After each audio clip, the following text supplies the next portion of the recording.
नमस्कार दोस्तों, आप सबका स्वागत है हमारे YouTube चैनल फंटूस पर। दोस्तों, हमने हमेशा रामायण में ये देखा है कि भगवान राम ने पेड़ के पीछे से छिपकर बाली का वध किया था।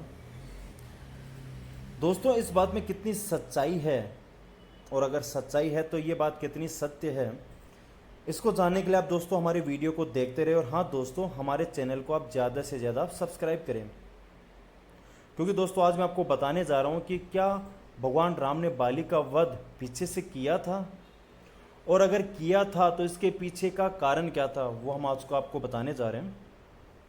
दोस्तों, रामायण और रामचरितमानस दोनों के अनुसार ना तो बाली को किसी भी प्रकार का वरदान प्राप्त था और ना ही भगवान राम ने उन्हें कभी पीछे से छिपके मारा था। यह स्पष्ट रूप से लिखा गया है कि तीर को निशाना बनाने से पहले भगवान राम ने बाली को सचेत कर दिया था कि वह उसे निशाना बनाने वाले हैं। तीर सामने से चलाया गया था और तीर सीधा बाली की छाती पे जा लगा। इसके अलावा बाली ने बचाव में अपनी प्रतिक्रिया भी दी।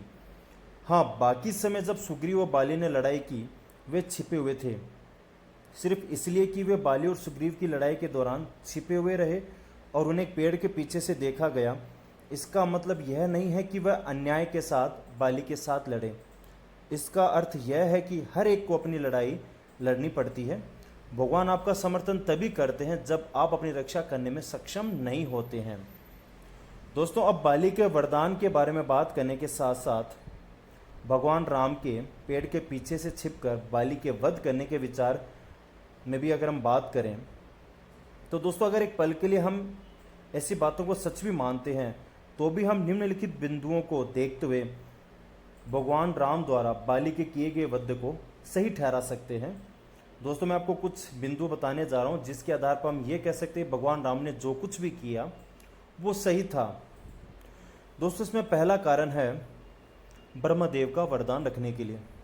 हाँ दोस्तों, ब्रह्मदेव का वरदान रखने के लिए भले ही भगवान राम सीधी लड़ाई में बाली को मारने में सक्षम थे, लेकिन उन्होंने ऐसा नहीं किया, क्योंकि अगर वह सीधे तौर पर बाली को मार देते तो ब्रह्मदेव और उसके बाद उनके वरदान पर कोई भी भरोसा नहीं करता, क्योंकि हर धर्म दूसरे के वरदान का सम्मान करता है।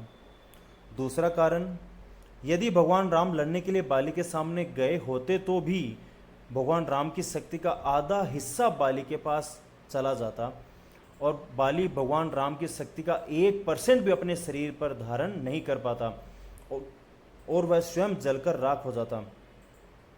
और वह कुछ ऐसा था जो राम कभी नहीं चाहते थे, क्योंकि भगवान राम बाली को पश्चाताप का मौका देना चाहते थे। उनका इरादा बाली को मारना कभी भी नहीं था। तीसरा कारण, बाली स्वयं भगवान राम के हाथों से मरना चाहता था। जब भगवान राम के बाण की चपेट में आने से बाली नीचे गिरा, भगवान राम ने पहले बाली को उसकी गलती का एहसास कराया और फिर उससे कहा कि यदि तुम पश्चाताप करते हो तो मैं तुम्हारा जीवन वापस दे सकता हूँ और तुम खुशी खुशी अपने भाई और परिवार के साथ किष्किंधा में रह सकते हो।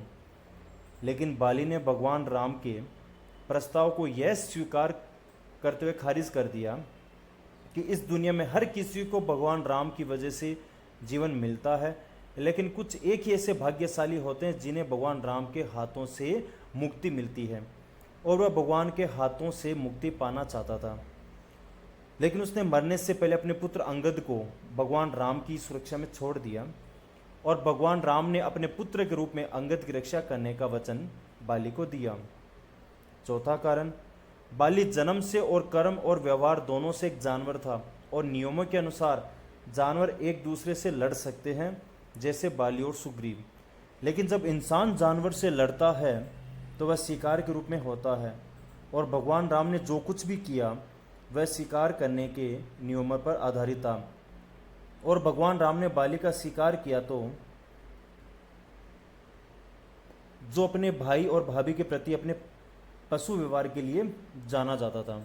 पांचवा कारण, भगवान राम मानव जाति को यह सिखाना चाहते थे, यह बताना चाहते थे कि कोई भी ब्रह्मा का वरदान, विष्णु का वरदान और महादेव का वरदान किसी भी प्रकार से बुरे व्यक्ति की मदद बिल्कुल भी नहीं कर सकता।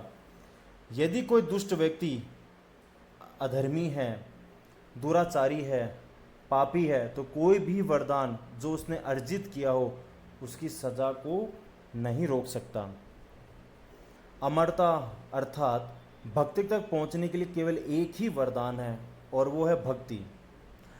अन्य सभी वरदान को एक या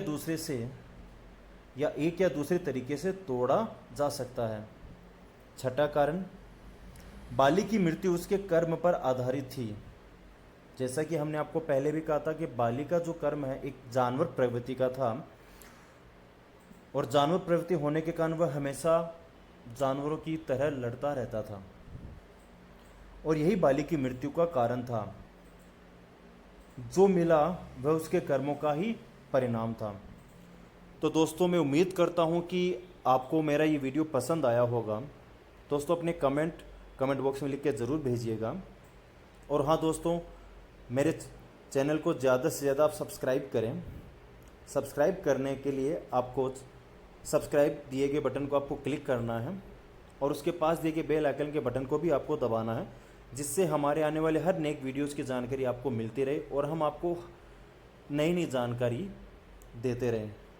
धन्यवाद दोस्तों।